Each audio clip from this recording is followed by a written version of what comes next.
ప్రజాస్వామికమైనటువంటి విషయాలని బయట పెట్టేందుకు చక్కని ప్రసంగాలు చేసేటటువంటి ప్రయత్నం చేశారు.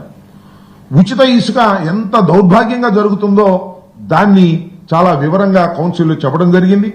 రైతుల సమస్యల మీద ముఖ్యంగా మిర్చి, నాకు అర్థం కాల, మిర్చి 11,700 ఏదో సంథింగ్ చెప్పారు. ఇంతవరకు నేను మనవి చేస్తున్నా, అక్కడ శాసనసభలో చెప్పారు, చంద్రబాబు నాయుడు గారు బయట చెప్పారు, మిర్చి రైతుల్ని ఆదుకుంటామని కోతలు కోశారు. ఒక్క క్వింటా మిర్చిని కూడా ప్రభుత్వం కొననటువంటి దౌర్భాగ్యమైనటువంటి కార్యక్రమాన్ని ఇవాళ చంద్రబాబు నాయుడు నాయకత్వంలో జరిగిందంటే ఎంత ఆశ్చర్యపోవాలంటున్నా. చంద్రబాబు నాయుడు గారు ముసలి కన్నీరు గార్చారు మిర్చి రైతుల గురించి.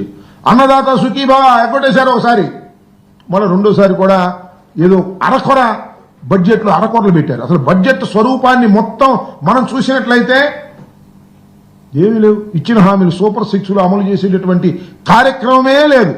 అరకొరగా కొన్ని పెట్టేటటువంటి కార్యక్రమం. అన్నిటికన్నా చిత్రం ఏంటంటే ఈ అప్పులు ఎక్కడ బయటకు వస్తాయని ఓటాన్ అకౌంట్ బడ్జెట్ పెట్టారు, పూర్తి బడ్జెట్ పెట్టుకోకుండా. అసలు ఒకే ఆర్థిక సంవత్సరంలో 2